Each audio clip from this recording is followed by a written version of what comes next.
Welcome back to Season 5 of the Creative Genius Podcast. Do you ever have the feeling that you're talking, but nobody's listening? Well, today, guest Paul Hellman understands that perfectly. Paul is a communications expert, consultant, columnist, and author of several books. His book, You've Got 8 Seconds, comes up in conversation at our company all the time. In today's podcast, you'll learn about why it can be difficult to communicate, how to break through the clutter of someone's thoughts, and how to be a more effective communicator.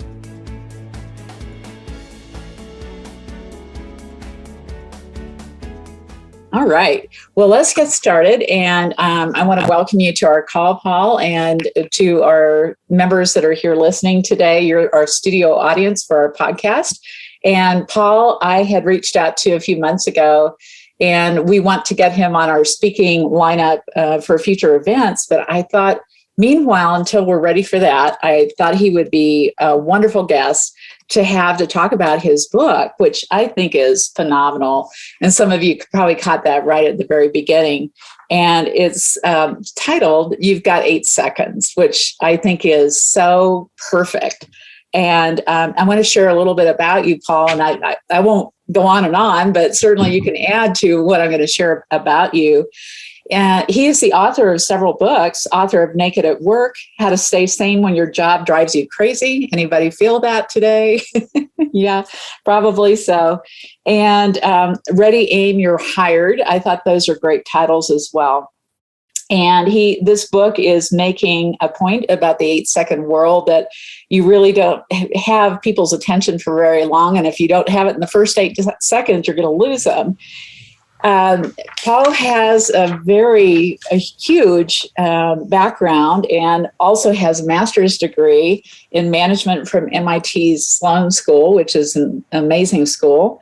And he's done a lot of different workshops, and he's just a delight. We had a great conversation a while back when we were chatting about podcasts and speaking and all of that.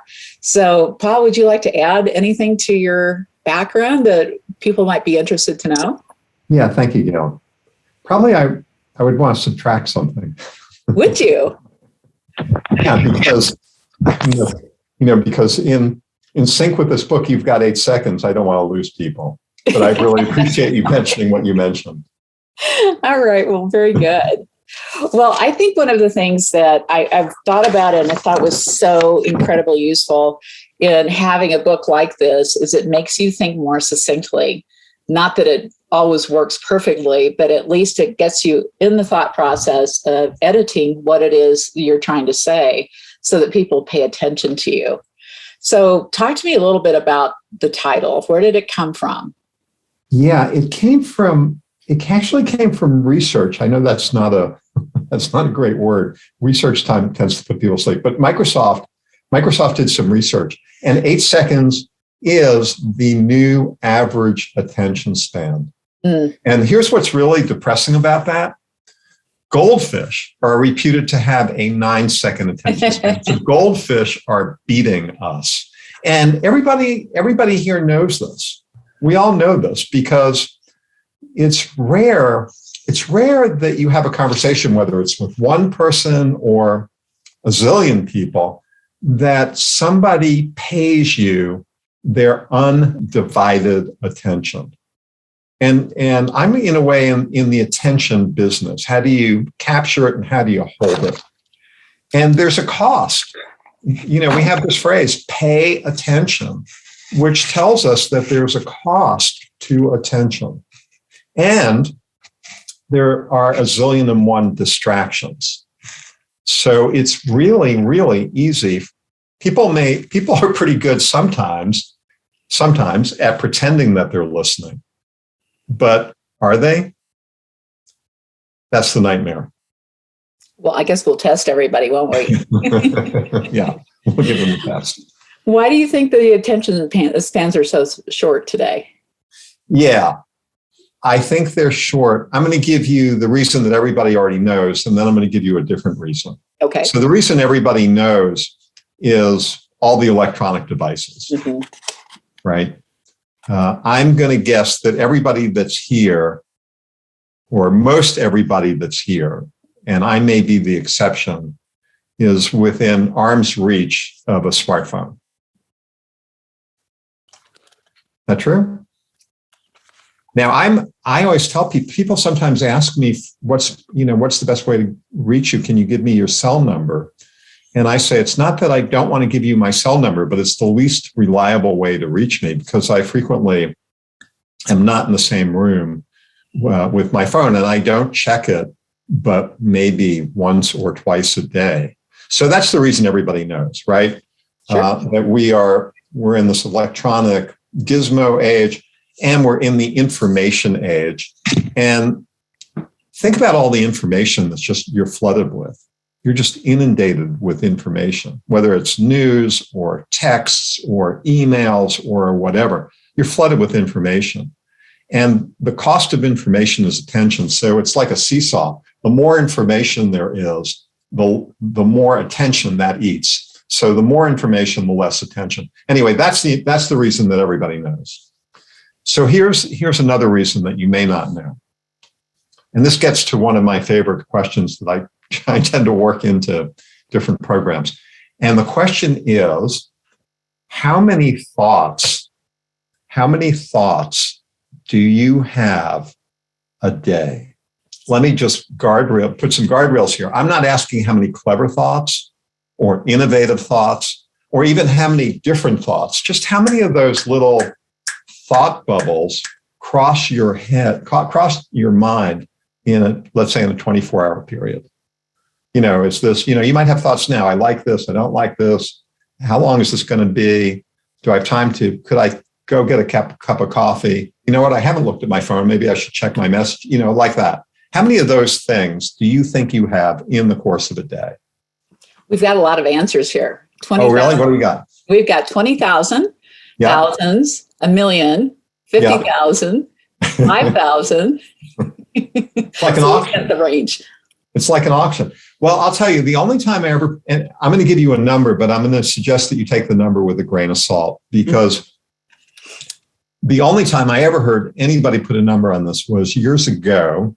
I went to a lecture by a very well-known physician author named Deepak Chopra, who said, in the course of 24 hours, we have in the neighborhood of 60,000 thoughts. If you do the math, 60,000 thoughts a day, that's like about one a second.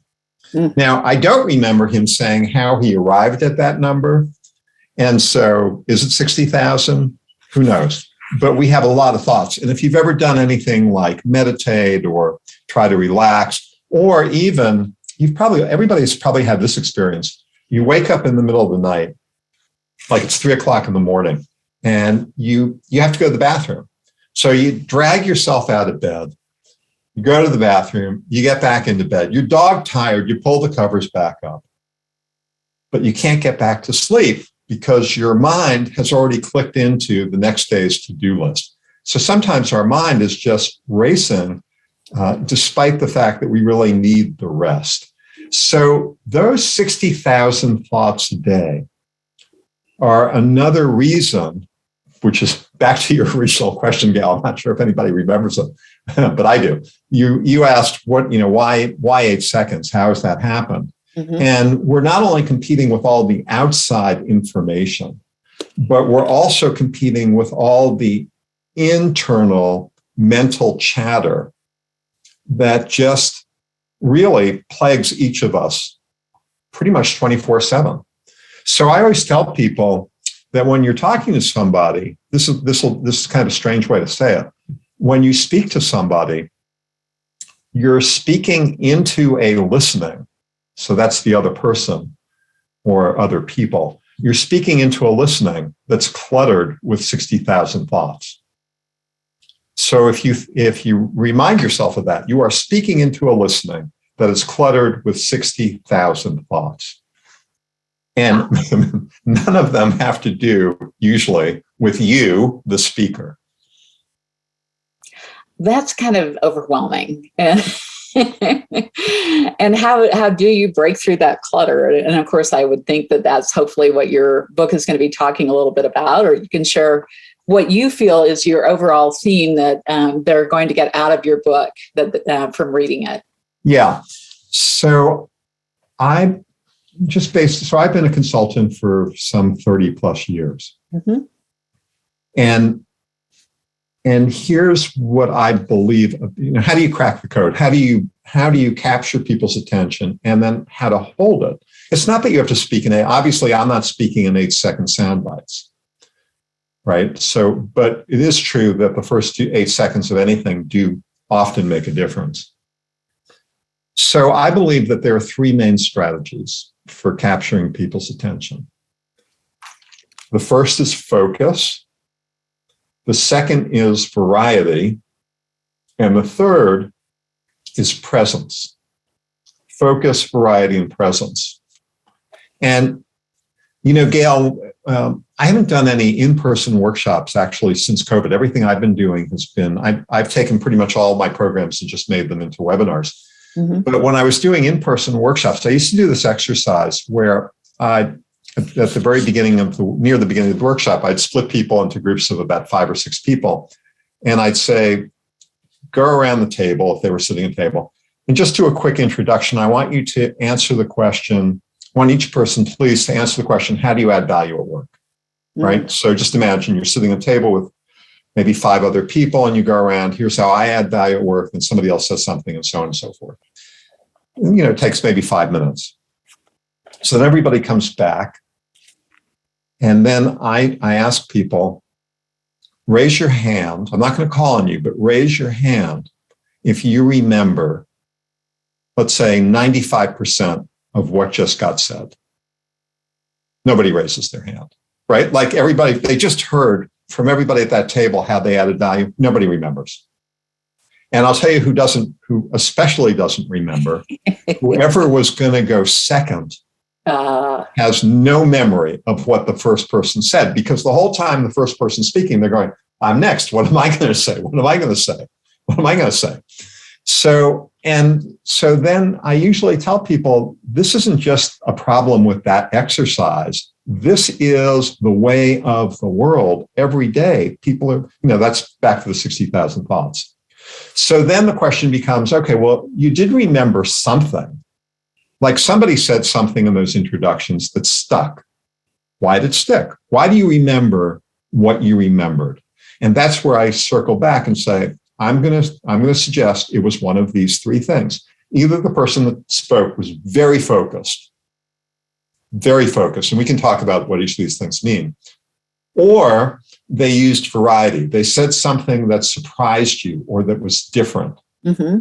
Or I don't know what it was, but there was just something about their presence that compelled me to listen. And I believe you can pretty much explain when people are in, meaning if you're in, it means you're listening. And if you're out, it means your mind is wandering.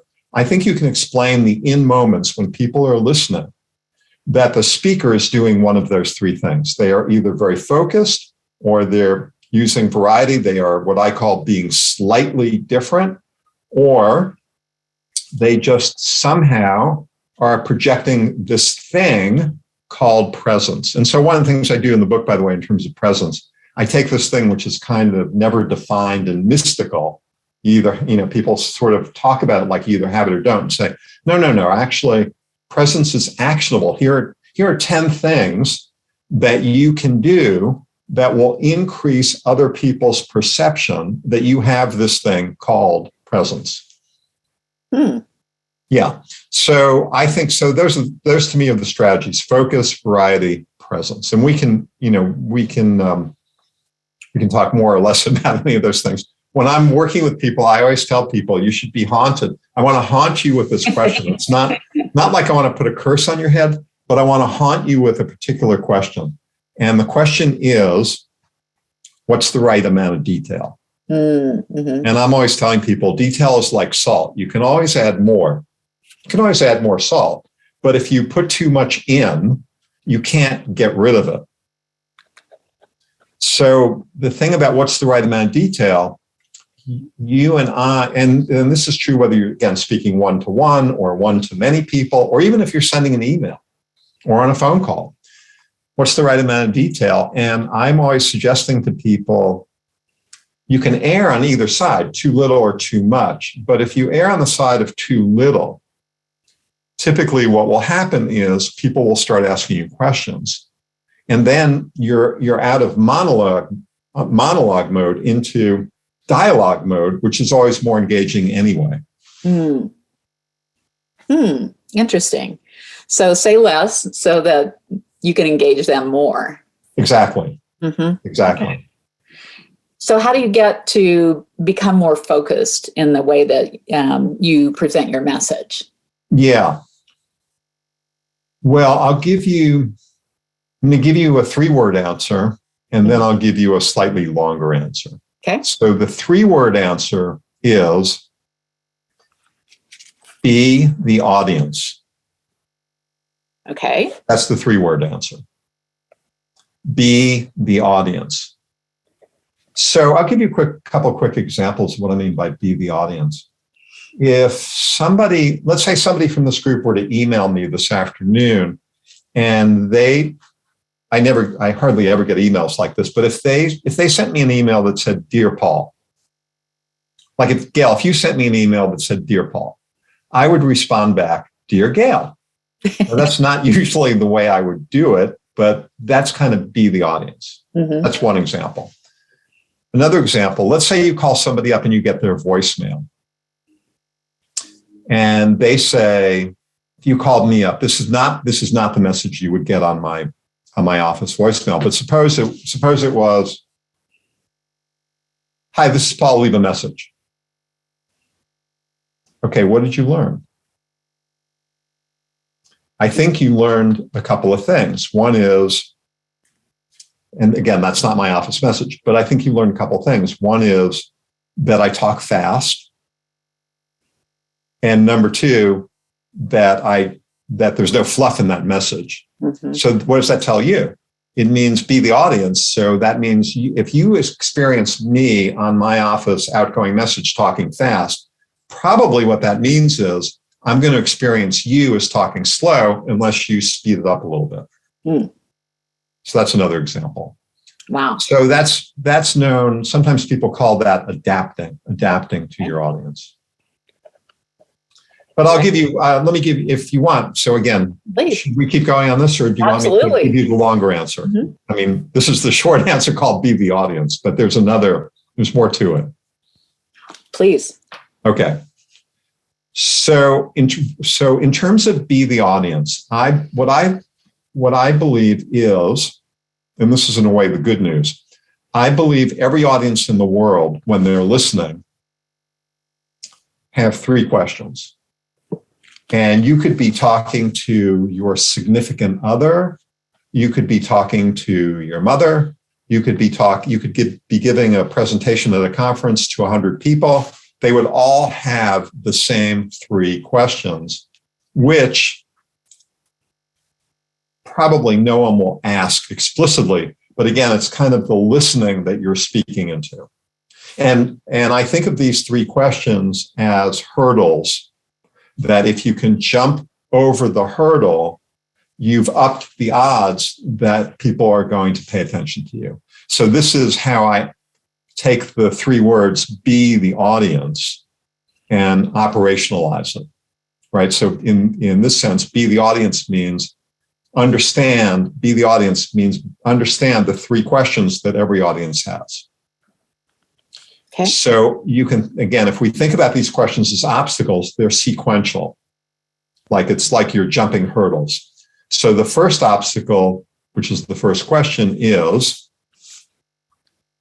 why am I listening to you? Why am I listening to you? Now, again, people are usually too polite to say it, but why am I listening to you? Because I have 60,000 thoughts right now, and most of them are about me, and therefore they're all fascinating. They're fascinating. I have 60,000 thoughts about me. What have you got to say? Why am I listening to you? So that's the first hurdle. If you can jump that hurdle, then here comes the second hurdle or the second question. Okay, I am listening. What in God's name are you saying? I do about 12 different programs having to do with communication. And one of the programs is on stories. Because stories, if you a well-told story in terms of content is often, not always, but often a great way to capture attention. Mm-hmm. We love stories. And it also, they stick. People remember stories. But sometimes, I'll bet everybody's heard a story that goes kind of like this. And it has to do with, what are you saying? People will say, you wouldn't believe what happened to me last Wednesday. No, wait a minute. It couldn't have been last Wednesday. Because last Wednesday I was in Cincinnati. It was the craziest thing. Tuesday, my boss says, you got to go to Cincinnati for a meeting tomorrow. Like, what? I have no life. I can just pack a toothbrush, get on a plane and go to Cincinnati. So no, it couldn't have been Wednesday. It might have been Thursday. And, you're listening to this going, I don't care whether it was what day of the week it was. And I don't care what city you were in. Just tell me what happened. So that's kind of the second hurdle is, what in God's name are you saying? What are you saying? Mm-hmm. Which is really about get to the point. Mm-hmm. Okay.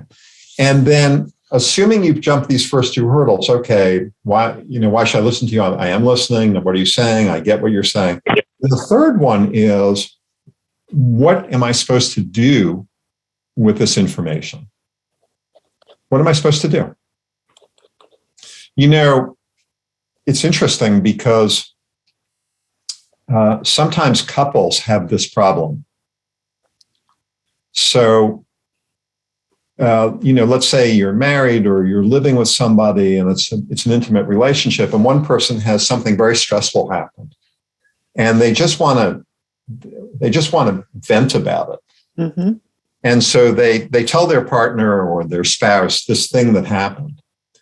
And the person listening goes, oh, well, I know what you should do about that problem. Here's what you should do.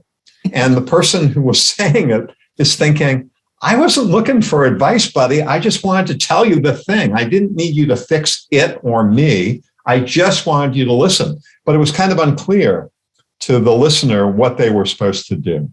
Mm. And when I work with people on presentations, we spend time, basically, when I'm working with people on a presentation, and the presentation could be 5 minutes or an hour or whatever, we spend time on these things. Like, people come to me and say, I have a presentation. I say, how do you know? And they say, well, of course I have a presentation. I have 137 PowerPoint slides. What could that be if it's not a presentation? I said, well, you've got a very impressive deck, but it's not really a presentation until you've answered these three questions. Mm-hmm. And that's a way to stress test a message. Did you answer those three questions? Did you give people a reason to listen? Were you clear about the most important thing, which was the second question? And were you clear about what you want people to do? And by the way, what you want people to do, in sales, that's known as a call to action. Mm-hmm. But sometimes when I work with people, they say, well, there isn't really, I don't want people to do anything. And then I say, well, that's fine. If you don't have a do, then what do you want people to feel? That's great. And if you don't have a feel, then what do you want people to think? So, for example, I was working with some salespeople who were calling on clients, already existing clients, right? So the clients had already bought, but they needed an update. This was kind of an update meeting on things. And we got to okay, well, how are you going to close the conversation? And they said, well, again, they're already clients. We're not actually trying to sell them anything right now. We're just trying to maintain and grow the relationship. So I said, well, what do you want them to feel? And they said, okay, well, we could work with that. So that we came up with a close, as we wrap up,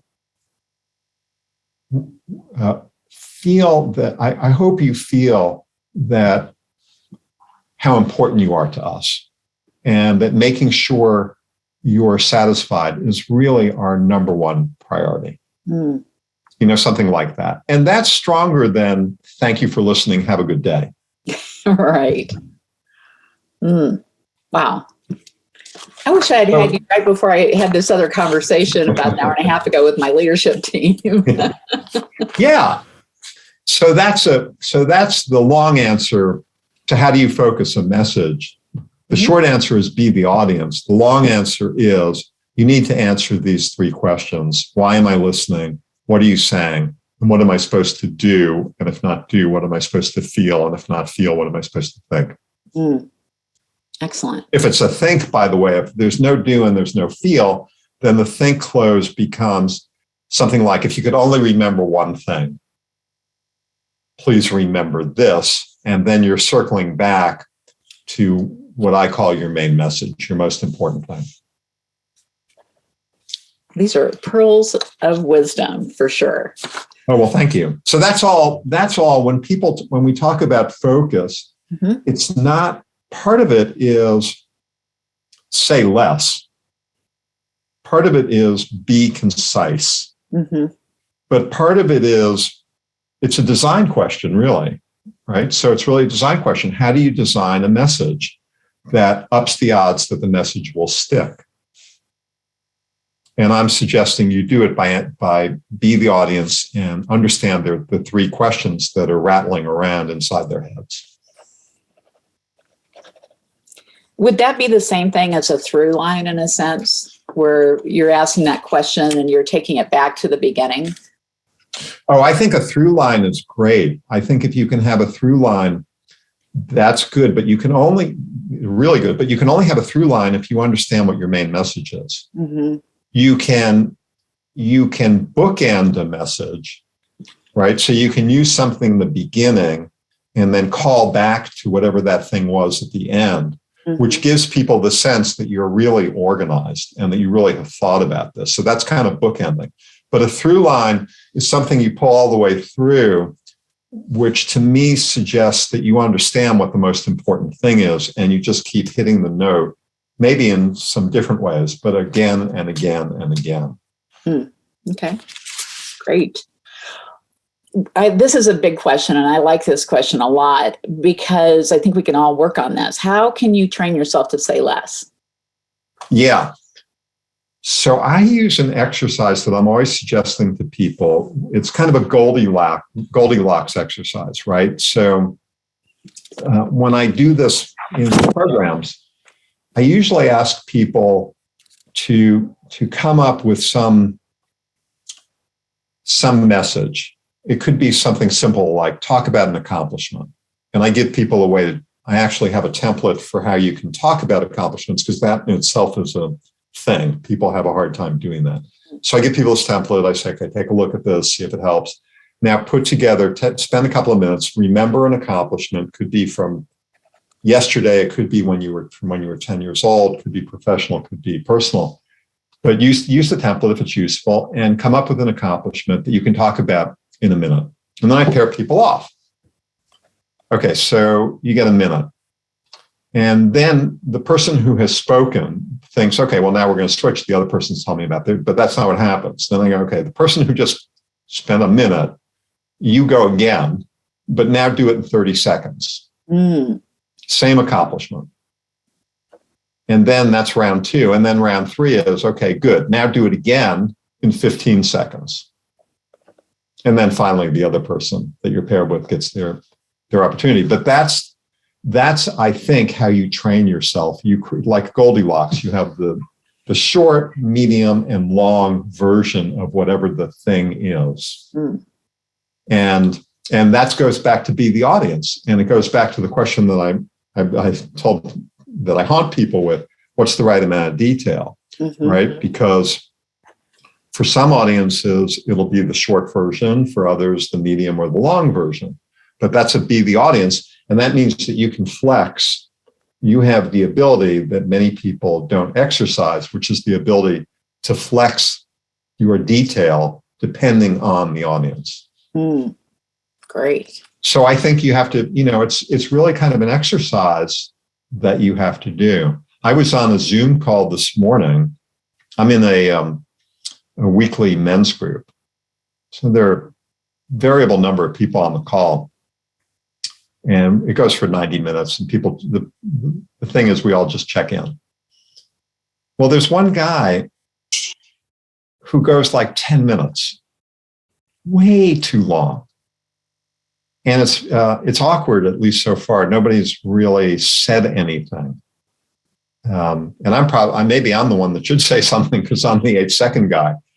But, it's meant to be a very non-judgmental gathering, right? So we're, it's every peers. It's not like you're dealing with people that report to you.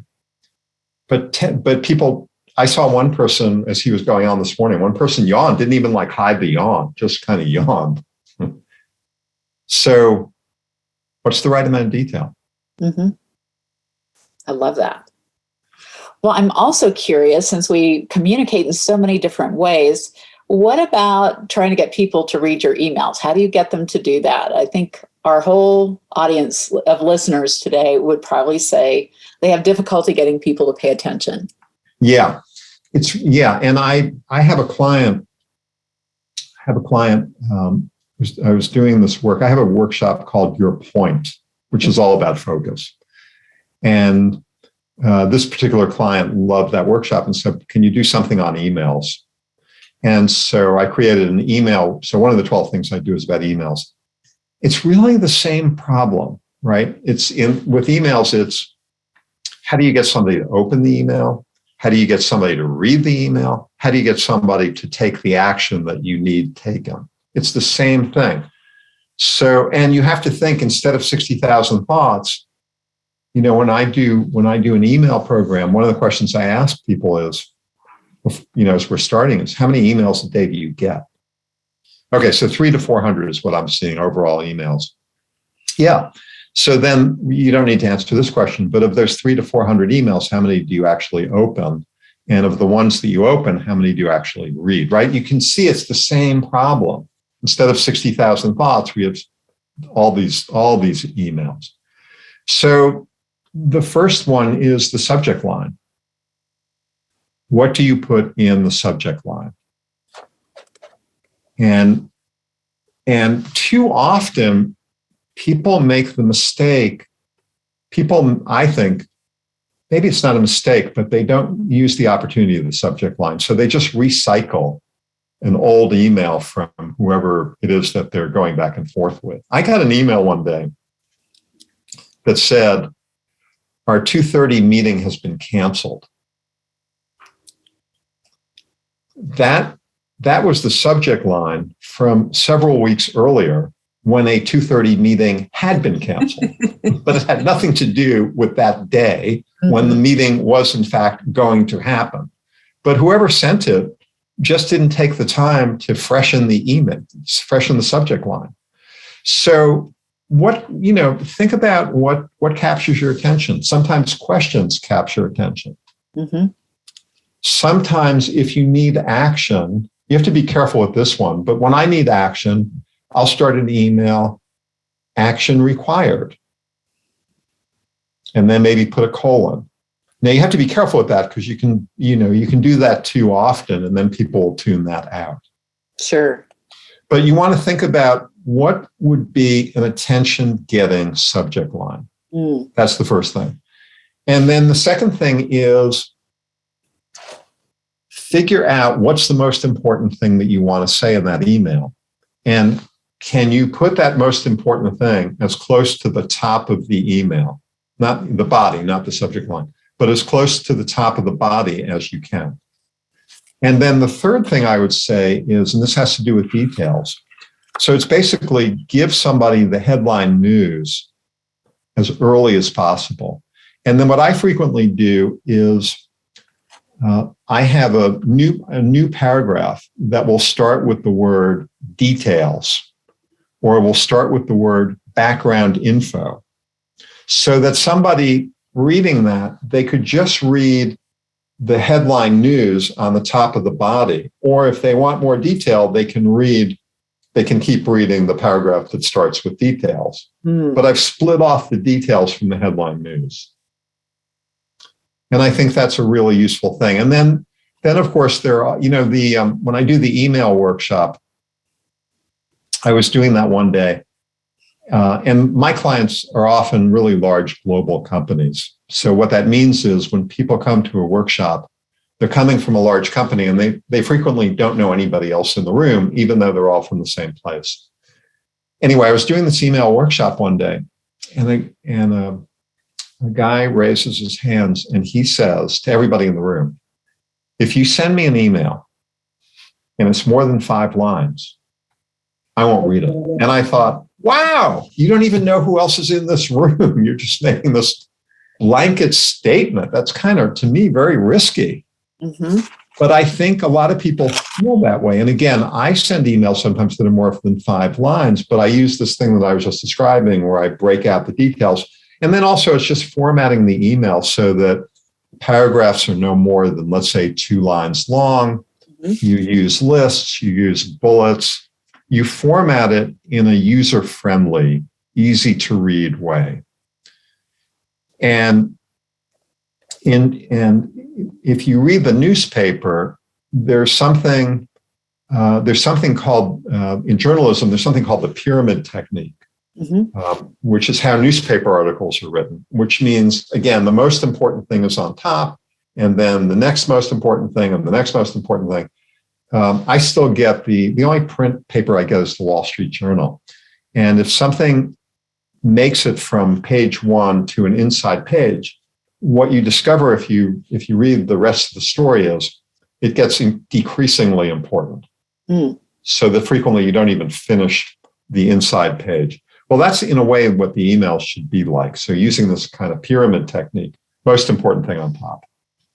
Love that. Well, I think that's helpful. And as all of us have a busy, busy life, and we have clients that don't pay attention half of the time, they'd rather text than send you an email, and they sure won't read all the things that you wrote. It's so important to be concise. So thanks for that tip on that. So this is a little bit of a shift, and this is, I'd love to talk about this question that you had, and this one is about giving someone negative feedback, because we got a lot of owners on this call. They own businesses, they have a lot of employees, they've got to give them negative feedback. So how do they do that effectively? Yeah. So again, that's a whole nother workshop. That's one of the 12 for me. I have a workshop called Bulletproof Feedback, how to give feedback without anybody getting hurt. And that's kind of the concern. It's in your question, Gail, really, right? It's the tension between want to be direct and clear and honest, and you don't want people to get hurt. It's why I and nobody else on that call I was describing this morning have told the person who goes on for 10 minutes, you got to really thin this out, right? We just haven't done that. So a couple of things about feedback. One is it's really very useful to think about the ratio for you, the person giving feedback, between positive and negative feedback. Okay. That's an important one. Mm-hmm. There's a well-known therapist, couples therapist out in the state of Washington named John Gottman. And his research is, he's working with couples, but he pays a lot of attention to kind of what makes and breaks relationships. Mm-hmm. And one of the things he spends a lot of time observing is what's this ratio between positive and not positive feedback, where the feedback doesn't even have to just be verbal. It could be your facial expression, it could be rolling your eyes, it could be your tone of voice, it could be anything. So John Gottman's research is 5-to-1. 5-to-1. Wow. And that marriages and relationships get in trouble when that gets compromised. Mm. So what does that have to do with work? Because Gottman, to my knowledge, hasn't done any or nor has anybody else, analogous research on that. But I'm starting with the positive because it is really important to consider how many positive comments to how many not positive comments. Good managers, and I work a lot with, I've worked over the years a lot with managers. Good managers tilt towards, number one, they give a lot of feedback. Generally, they give a lot of feedback. So I'll give three things. They give a lot of feedback. They tilt towards the positive, but they do not avoid the negative. So feedback-rich environment, tilt towards the positive, but do not avoid the negative. Okay, so let's say you have to give something negative feedback. The most important thing, I think, and here's two words: be specific. Be specific. I'm going to give you a quick example of this. Please.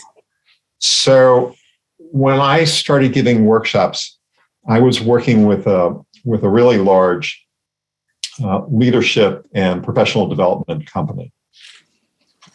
And the person who hired me said, after she hired me, she said, I'd been doing things for them for a little bit. She said, I'd like to actually come into one of your workshops. Actually, she said, what I'd really like to do is videotape you. What do you think about that? Well, what I thought about that was, that's about the worst idea I ever heard. So what I said to her was, absolutely, come anytime you want, come right in. So about a week later, I'm giving a workshop, and she's in the back of the room with a video recorder and a yellow legal pad, and the workshop goes all day long. And at the end of it, after everybody's left, it's just the two of us in the room, and I walk over to her and I say, what'd you think? Well, I could see from her face before she said anything, this was not going to be a good conversation. Ooh. So what she said to me was, Paul, has anyone ever told you that when you're up in front of the room, you come across sometimes as, and I could see she was really searching for the right word here. You come across as hostile. Well, no one had ever put me and hostile in a sentence together. I had never, ever heard anything like that. In fact, I think I was maybe 30-ish around that time. And I remember back in college going out with any number of women, all of whom broke up with me. But they would always say, Paul, you're such a nice guy. I never, ever want to see you again. You're a really nice guy. I never got hostile, ever. So I was really shocked by that. I said, what do you mean? She said, are you aware of how much of the day you stood with your hands? I'll see if I can shift this a little bit. Stood like this with your hands on your hips. Well, you know what? I was completely unaware of that. Interesting. And in fact, I remember saying to her, are you sure I do that? And I learned something very important, which is don't ever argue with your boss, particularly if she just videotaped you. Because the next thing we did is we watched the tape. And she was right. No matter where my hands were, they ended up here. Interesting. On my hips. Now, the point of the story is notice her feedback and the kind of version 1, version 2, right? So version 1 was hostile, which is general, could mean there are like 101 ways that you could come across as hostile. Version 2 was stop standing with your hands on your hips. And that was the entirety of what she meant by hostile. The first version was less than useful. The second version was absolutely useful. So when I say that the most important thing with feedback is be specific, I'm saying give hands on hips feedback. what is it the person did? What did they say? Or what did they not do? Or what did they not say? It should pass what I call the videotape test. If there were a video camera in the room, could that video camera record the specificity of your feedback? Because otherwise, it's too general, it's too open to misinterpretation, and it's too risky because the person will hear it as you're telling me something about my personality. See, hostile sounds like a personality thing, when it was actually not a personality thing. It was just how are you standing with your hand? Why are you standing with your hands on your hips so much thing? Wow, that's a great example. Thank you so much for that.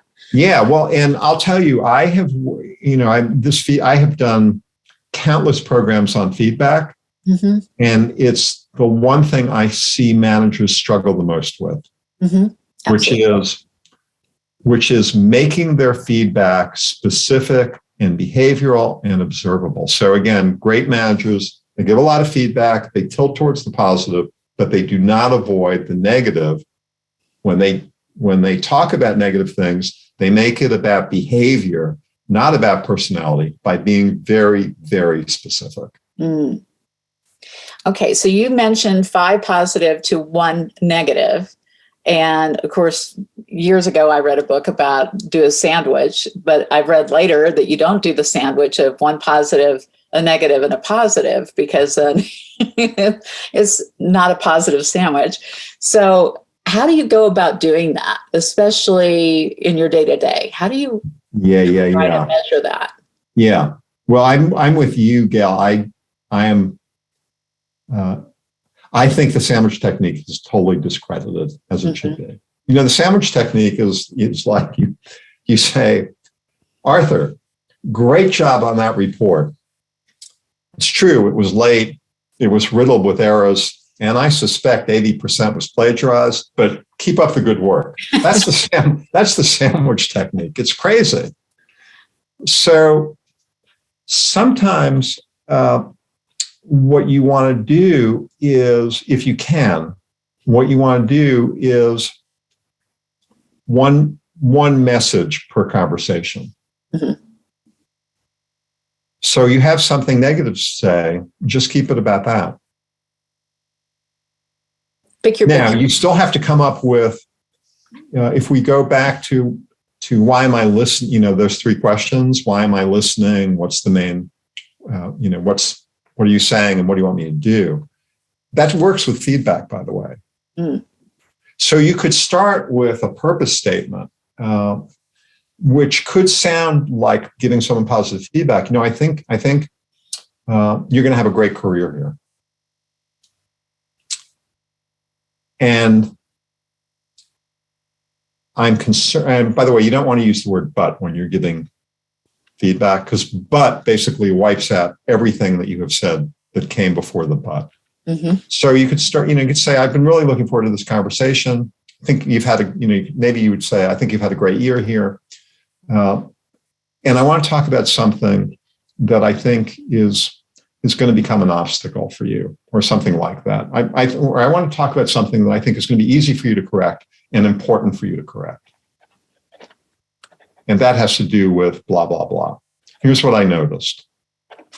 Now, sometimes even better, if you can, is to ask the other person to do a self-assessment. Like, let's say you've been meeting, say the 2 of you have been meeting with it. You just came from a client meeting, and the person that you're going to give feedback to, who reports to you, had a major role in that client meeting, and now you're debriefing. As you're walking out of the meeting or later, you could say, how do you think the meeting went? And in terms of what you did, what are you pleased with? And is there anything that you would do differently if we were going to replay that? It's very, very useful to ask them to do a self-assessment first, because then that gives you information about how aware were they about this thing? If they're aware of it, it makes it a whole lot easier to have a conversation. Mm-hmm. That was so good. I love that. So helpful. Yeah. So I would start by asking them to do a self-assessment, and if you can, tell them what the purpose, if you're giving them negative feedback, what's the purpose? So you could say, I'm as your manager, I think it's really important for me to help develop you. This might be a better purpose statement. As a manager, I'm committed to, I think I would do it this way. As your manager, I'm really committed to your development.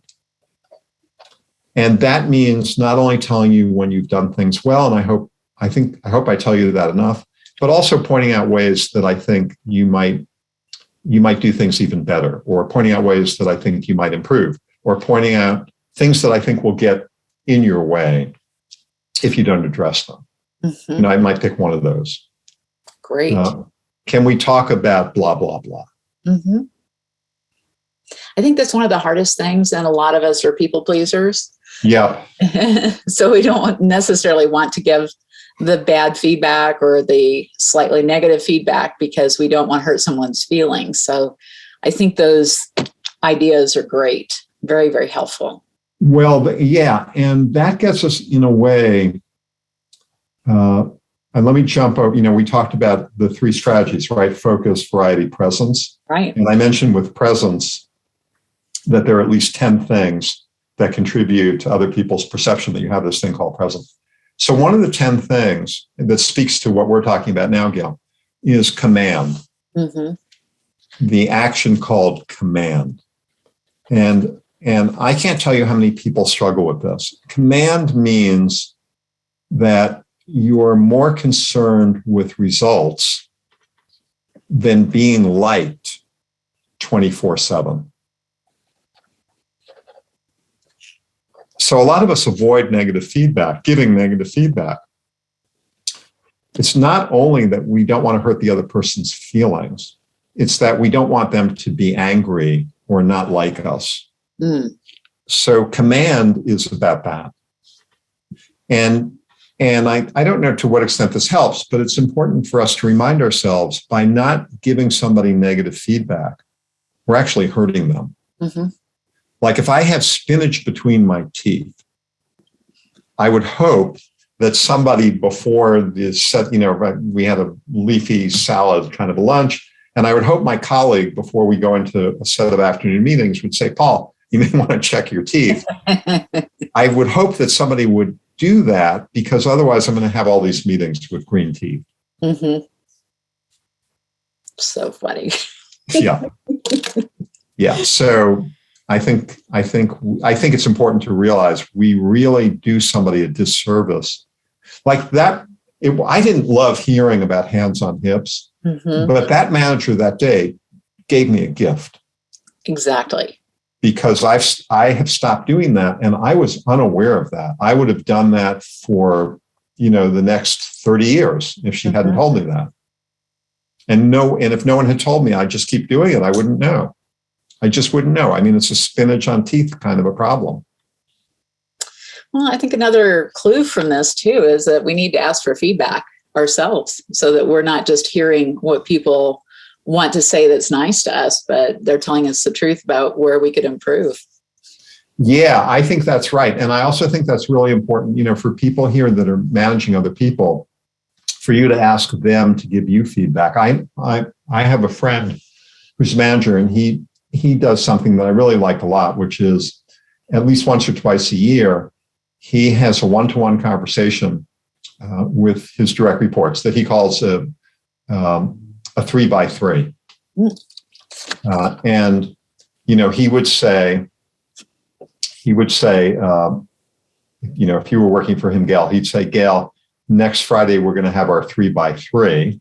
And you would know that what's required in advance is for you to come to that meeting. Again, he's your boss, but you're going to come to this meeting with 3 things that you think the manager, is doing well, and 3 things that he could be doing better to support you. So I like 2 things about that. One is I like that he does that at least once or twice a year.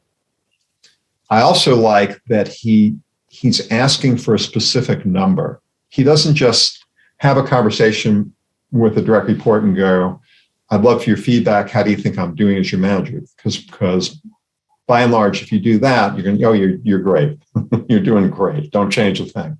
But by asking for 3x3, for asking for the specific number, he really forces people to do some thinking. And then I think if any of us were to try that, you would expect, if you've never done that, you should expect that the first 1 or 2 or 3 times, you're not going to get much. Mm-hmm. It's only after you do it and people realize you're serious about this that they're going to come to trust that you're really asking for feedback.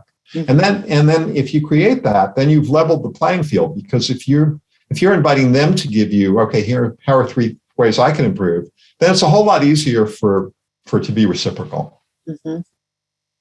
Wow. So helpful. I love those ideas. I'm going to ask you one last question, then I'll open it up for a few questions if you don't mind. Oh, sure. That'd be fine. Yeah. So what's the biggest mistake that causes people to tune you out? I think it's detail. Mm. I think it's detail. Mm-hmm. I think it's people not editing what they're saying. And, the mind, if you pay attention to your own mind, what you realize is our mind is free associative. Mm-hmm. It's not linear, it's free associative. Like one thing triggers another thought. It's just free associative. But that doesn't usually make for the best focused conversation in a world of 8 seconds. And so it's asking the question, what's the most important thing that I want this person to know? Mm-hmm. What's the most important thing? And again, I go back to the question that I always try to haunt people with, what's the right amount of detail? And it's probably less than you think. Mm-hmm. Wow, that's a challenge. Lots to think about.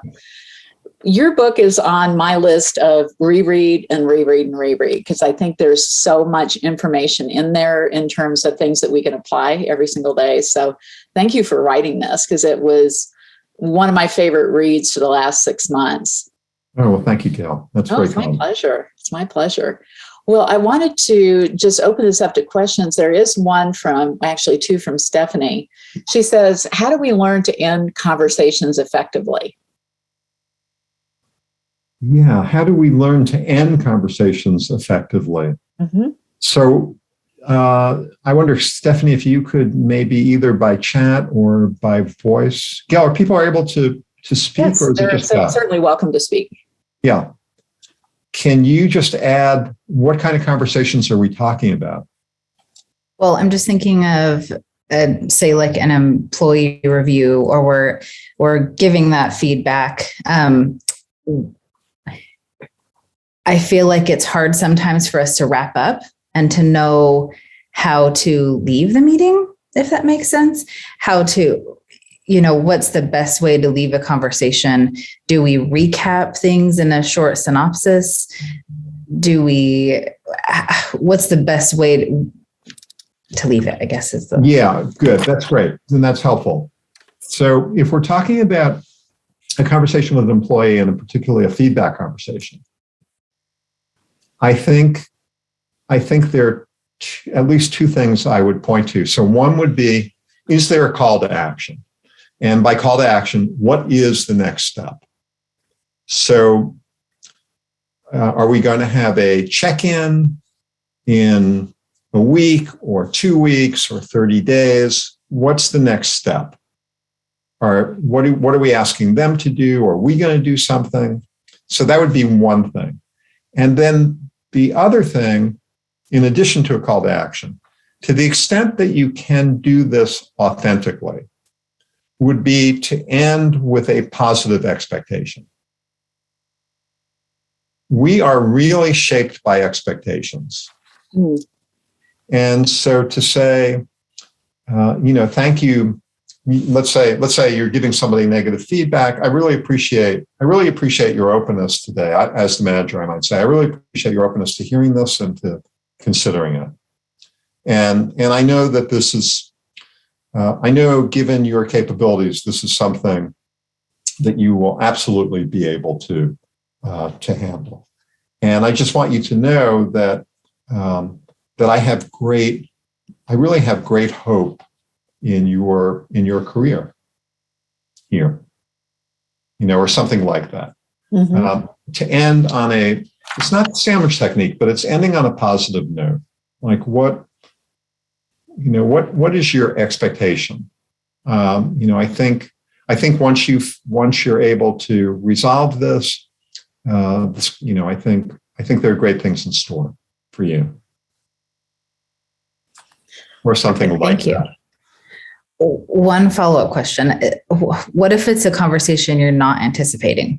Because I feel that this whole conversation so far has been about things that we can prep for. But what if it's a situation where they catch us off guard? They're coming to us saying, I have this problem, or I'm concerned about this. And we don't necessarily have the prep time before to really think about it.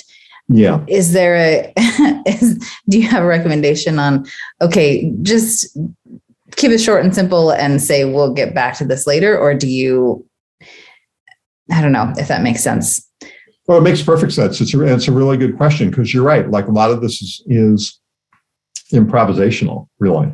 Mm. And I like where you're going. If you think that it's a really important conversation that would benefit from prep, then yeah, I like your instinct to say, yes, I definitely want to talk about this with you. Can we set a time for later today or later in the week? Because I would like to be able to do some thinking in advance. I think that's perfectly legitimate. It's basically saying this is an important conversation. When you say this is an important conversation, you're also suggesting you're an important person to me. Right. So you can't always do that, because sometimes some situations come up and they need an immediate response, and you have to be able to think quickly on your feet. So, but you can always, if the conversation is there and then, you can also follow up, right? So it's not as if it's one and done. You could say, I've been thinking about the conversation we had yesterday, and I'm not totally happy about my response, and I've done some more thinking about that overnight, and I want to add something to it. Mm-hmm. So I think those are moves that are perfectly legitimate.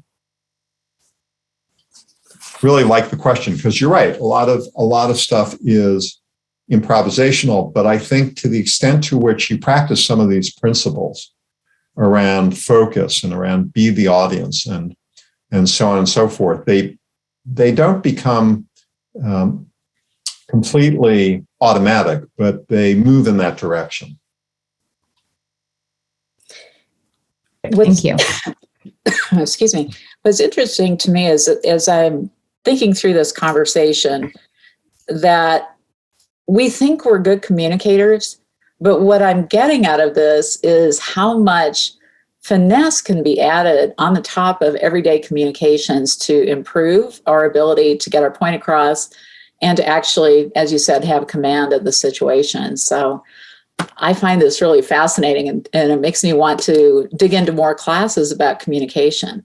So you mentioned you did some workshops. What workshops would you recommend based on some of the questions you've gotten today? Well, yeah, so thank you.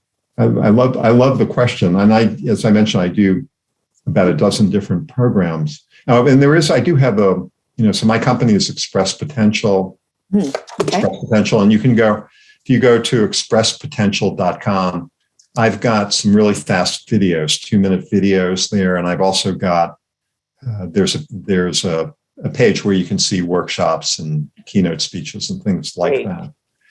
One thing that we haven't talked about that I find can be eye-opening for people is questions.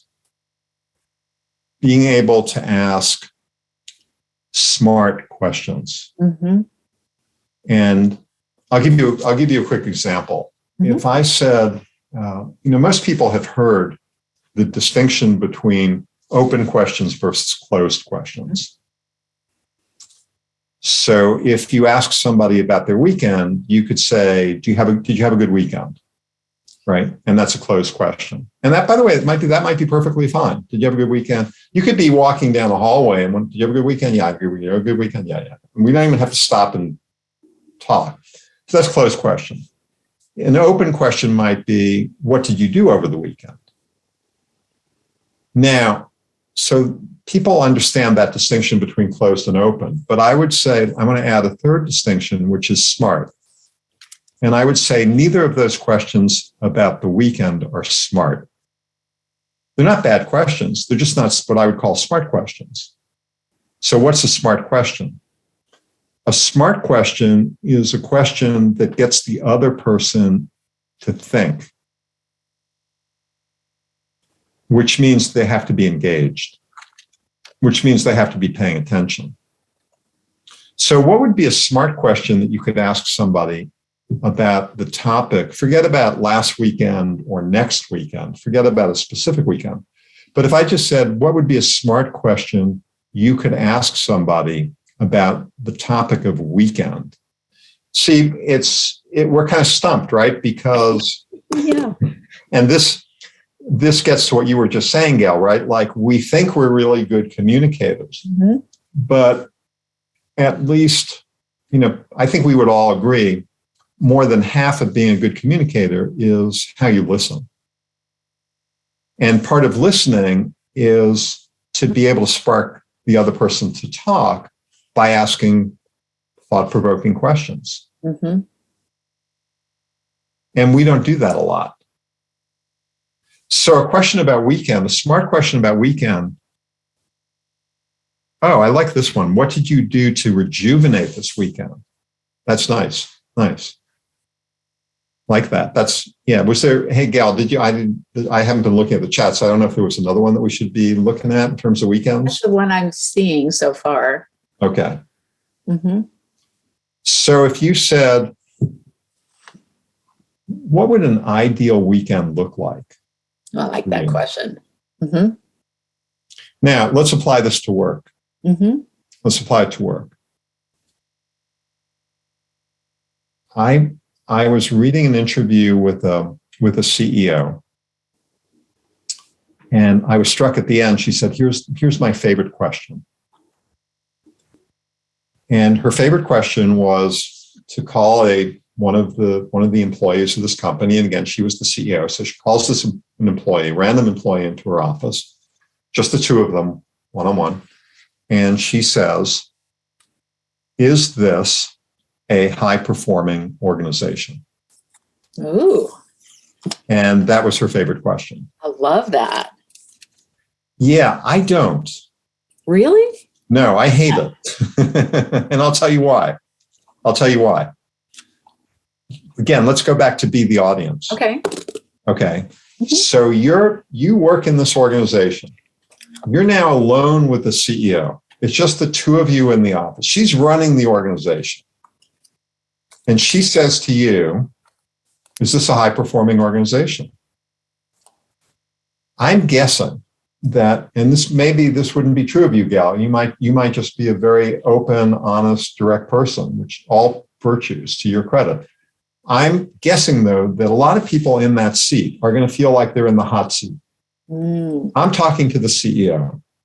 Is this a high-performing organization? She's running the place. So I'm guessing a lot of people are going to try to game the answer. And it's going to be hard to resist. Well, my God, she's the CEO.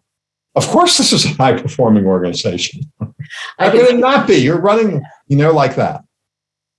So the question is, what could she have done better? Because like you, I do like the theme of the question. I just don't like the form of the question. I've got it. Yeah. So one mistake that leaders and managers make when they're asking these kinds of questions is that they don't tell the other person why they're asking the question. So what she could have said was, as the CEO, she could have looked at this person and said, like you, I'm committed to making this organization as high performing as possible. Mm-hmm. And I think that's a never ending continuous improvement effort. Mm-hmm. And I would love your thoughts on where we are in the middle of that. What do you think we're doing well? Maybe even ask for a number like that 3x3 thing we were talking about. Mm-hmm. What are 2 or 3 things you think we're doing well? And what are 2 or 3 things you think we need to do better? Mm-hmm. And you see how that's different than the closed-end form of that is the, kind of yes or no, black or white. It's not so black or white. Mm-hmm. And so the ability to ask these kinds of questions, again, everybody thinks, well, it's like breathing. I know how to breathe. But if I went to, maybe if I studied yoga or did something like that, I might learn some breathing techniques that would actually be better than the way I'm normally breathing. But everybody knows how to breathe. And in the same way, well, we all, everybody knows how to communicate, but there are techniques that can up your game. Thinking about the kinds of questions that you ask, and even just paying attention to the simple thing, to what extent do I ask open questions versus closed questions? Mm. And are any of my open-ended questions thought-provoking? Even doing something simple like that can be really helpful. And so, we talked a little bit about, again, the 3 things in that book: focus, variety, and presence. Well, one way, there are a lot of ways to vary things up, but one way to vary things up, I always tell speakers, one of the most interesting things you can do when you're speaking, stop talking. So if we're talking about you as the manager with direct reports, an interesting metric is how much of the time are you speaking and how much of the time are they speaking? That's particularly useful. We go back to the feedback thing, right? Mm-hmm. How much of this am I speaking and how much are you speaking? And that's why starting with a self-assessment can be really useful. Well, I took away at least 10 things out of this so far, and I would love to hear from all of you that are on today. What's just one thing that you're going to take away and apply from what you heard Paul talk about today?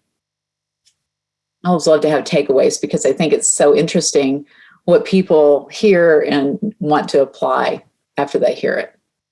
Hi, Gail. This is Marissa. Hi, Marissa. Hi. One thing that I'm going to take away is the email information that you gave. So capturing attention in email. I love that you will break it down with like the headline news and background info and details. And I think that's really important. I think a lot of our emails can get wordy, and this is a great way to kind of give them the most information right away and be a little bit more clear in that. Mm-hmm. So that's my takeaway. Excellent. Thank you. Who else has something they'd like to offer? Lisa? My takeaway was to ask the person to do a self-assessment. And I thought that your words were perfect. In terms of what you did, what are you pleased with? And based on how the last 3 months went, is there anything that you would do differently? I just thought it was the perfect way to word it and to get some feedback that was directed by the person that you were speaking to. And I wrote it down, and we're going to use that. Excellent. Love that. And speaking of love, Jessica, welcome. Jessica's our brand new member of Boardroom. She says, I'm going to put all of this information in motion, read the book, and stop talking. I love that. Well, I think there's a certain amount of talking that's kind of important. Okay. Anybody else have anything they're taking away from this? Lisa, I know you were taking a lot of notes. You want to unmute? Lisa Lovetto. I keep forgetting we have different. I said, which Lisa? Me? Nobody can hear me. Yeah, exactly. Yes, I did take a lot of notes on a big page. I really loved the 3 questions for all audiences. It can be used in presenting to a client, any number of things. And I wrote all of that down. Why am I listening to you? What are you saying? Like, just get to the point. What am I supposed to do with this information? And then if it's not a call to action, it's how do you feel? How do you think? And I wrote down this examples that you gave because I just think that's brilliant. And will be a really nice way to, I don't know, just to give clearer talks, clearer presentations, even with my employees. And I'm going to share this with a couple of employees as well. LA's on this call, that we can possibly help a person or two to, we're always saying, just hone it down, say what you mean, get it clear. Because for some people, it's just their personality. They're just talking all the time. Sort of me, I'm going to talk less as well. Okay. Thank you so much. It was great. Awesome. Anybody else have a last idea they'd like to share? Takeaway? Got one. Okay, go for it. I loved when he said good managers give a lot of feedback. They tilt towards the positive, but they do not avoid the negative. Yes. And I think that that's really important whenever we're talking to our employees. I think it's okay to be positive, but we also have to address what the issue is. And I also loved it when you said focus on only one negative thing in the conversation, because if we chock it full of all kinds of negative things, then they're not going to walk away feeling like it's something that they can tackle. They're just going to feel defeated, and then it's not going to progress into anything further than that. So, Yeah. And there's one other thing I would say about that in terms of follow-up. There's a psychological technique called shaping, which means, so you've given somebody negative feedback, and if it fits and you're able to observe them, you want to try to reinforce the steps that are in the right direction. It's very much like what you do if for people that are parents, so when your baby starts to walk, what happens? She stands up, she falls down. She stands up, she takes a step or two, she falls down. There's a lot of falling down. You don't watch that and go, I'm completely unimpressed. Call me when you've run a marathon, and then we'll have something to talk about. No, you're taking these steps and you're all over it. Oh, look at that. That's so great. So I'm not suggesting that you treat your employees like babies, and that you reinforce things or give people excessive or inauthentic praise. But I am saying for things that are harder to fix, you do want to think about this thing called shaping and try to catch people as they're moving in the right direction and making improvements. That is so good. Well, Paul, thank you so much for your time today. And I've shared your book again at the end of the chat. You've got 8 seconds, Communication Secrets for a Distracted World. And also we have your workshop information listed above. It sounds like there are several people that might benefit from using this for their teams too. So thank you for sharing your time today. Oh, well, this has just been an absolute pleasure. Thank you so much for having me. Let me close by saying something that Ralph Waldo Emerson said, which is all the great speakers started out as bad speakers. And how did they go? So then, the question for all of us, me too, because I also am a work in progress like everybody here. How does one go from being bad to better, and from better to good, and from good to great? And it's by doing what we've been doing for the last hour or so, right? It's by practice. It's by practice. So thank you all for the opportunity to share some of these techniques. And the call to action here is practice. Excellent. Thank you so much. We really appreciate you being on the call today. Thank you. All right. Have a wonderful rest of your day, Paul, and we will be in touch shortly. Okay. Thank you. All right. Thank you all. Bye-bye. We hope you took away some helpful advice on how to become a better communicator. Paul Hellman has some fantastic books that dive deeper into what he talked about on the podcast. So if you want to learn more, you can find him online or find links to his work in our show notes. Join us on the next episode for a conversation with Chris Ramey about the unique challenges of serving and marketing to luxury clients. As part of our ongoing efforts to support our community of designers, we're conducting the 2022 Interior Designers Survey on fees, salaries, and competing for talent. The purpose of this survey is to help our design community understand the current state of the industry, the individuals who make up the industry, and the challenges you face as an interior design business owner. We want to hear from you, so please take 8 minutes to participate in this survey before July 31st. Go to gailw.com/ID survey. Compiled results will be published this fall, and participants will receive an advanced copy of the resulting report and will be entered into a drawing for prizes throughout the duration of the data collection period. And last but not least, please go over and follow us on Instagram at gail.doby.